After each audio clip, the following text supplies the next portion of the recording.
What's going on, everybody? Jonathan Radiator from PASSIONBUILT. Today's video is brought to you by MotoPartsSource.com, your online source for high quality used parts for your first or second generation Suzuki SV650. Let's get today's video started. As you saw in the title of today's video, I'm going to be showing you guys how to remove your radiator assembly from your second generation Suzuki SV650. Now, this is the same process for all 2003 to 2009 models and can be done in the comfort of your own garage with basic hand tools. So without further ado, let's get this video started. Alright, so before we get started with this removal process, let's talk tools. Up first, you're going to need a pair of pliers. Doesn't necessarily have to be this big. This just happens to be my favorite pair, so I'm going to use those. Up next, a screwdriver, Phillips or flathead. Take a look at your radiator hoses if you are unsure of the fitting that you have on there, and you'll know really quickly whether you need to use a Phillips or a flathead screwdriver. Last up, a 10mm. It could be a ratcheting 10mm or a wrench, whichever you have at your disposal. We all know these guys are highly evasive, so use it and don't lose it. Pair of gloves, always optional. And the last thing is a catch pan, something to catch the coolant, otherwise you are gonna make a mess on your floor. Alrighty, so the first thing we're gonna do is go ahead and locate all of the sensors and connectors that need to be unplugged during this process. So up first we have the horn on the left side of the bike, which has a double-headed connector on it. All you're gonna do is just grab it and give it a slight pull and it'll come right off like so. Alrighty, coming over to the right side of the bike, we have two more sensors that we have to unplug. One is the radiator fan switch on the radiator itself. Just go ahead and grab the end of that connector, pinch it, and pull it right off like so.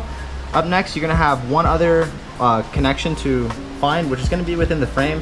The easiest way to find this connector itself is to go ahead, just find the secondary wire that's coming off of the radiator fan. Just give it a slight tug and then reach your hand in here, and then you'll go ahead and you'll find where that connection is coming from. Once you go ahead and identify that connection, just go ahead, grab the end of it, pinch the connection, and unplug it, like so. Alrighty, now that we got all the electricals unplugged, let's go ahead and grab the catch pan because we're gonna be making a mess now. Alrighty, so now that you got your catch pan set up on the right side of the bike, you're gonna go ahead and identify two things. One, your radiator cap. Go ahead, loosen that up, make sure that it is not hot before you do that, and pop it right off. That will alleviate all the pressure from the system and allow the radiator system to go ahead and drain properly.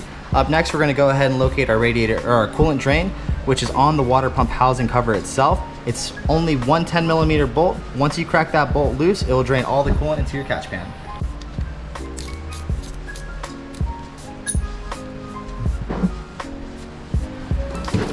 Ah! See?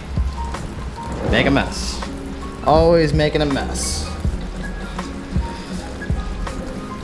Whew. This is why I always recommend a catch pan. If you ever have a bigger one than this one, it'll be a lot better. You're gonna have to walk your catch pan back, make sure that you catch all that coolant coming out, and then once she's about there, you can go ahead and just let all that coolant just drip in there until she's completely empty. Alrighty, so now that we are at a drip and we have no more coolant coming out of the system, we're gonna go ahead and grab those pliers we were talking about earlier, and we have one clamp to undo, which is the one that feeds the overflow tank on the radiator. So we're gonna go ahead and pull it off. Alrighty, so once you go ahead and remove the hose for the overflow tank, you're gonna go ahead and locate your radiator hoses and get that screwdriver we were talking about earlier and remove these hose clamps that are attaching them. Now there's two radiator hoses, one on each side of the bike, so let's go ahead and get them removed.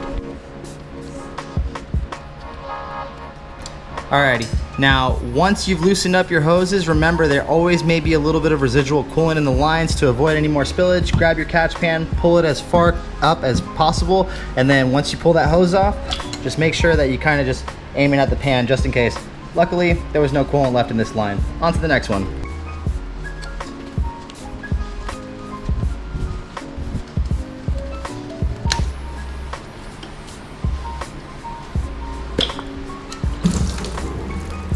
Whew.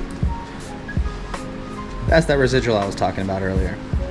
Alrighty, now that we have both hoses disconnected from the radiator assembly, we can go and identify the last two bolts holding the radiator in place. So you're gonna come back over to the right side of the bike. You're gonna locate the bottom bolt, which is on the valve cover of the front head itself, and that's a 10mm. And then the last bolt's gonna be hiding underneath the upper fairing, and it's bolted directly to the frame of the bike, and that's another 10mm itself as well. Once those two bolts have been removed, this radiator assembly will just swing right out and come right off, and we'll be good to go.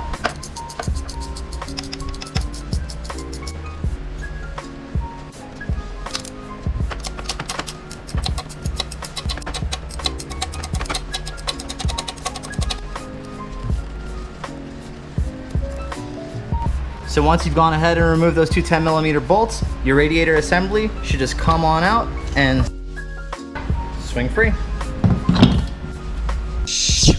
Thank you so much for watching today's video. If it helped you out in any way, please hit that thumbs up button and also subscribe for future SV650 related content.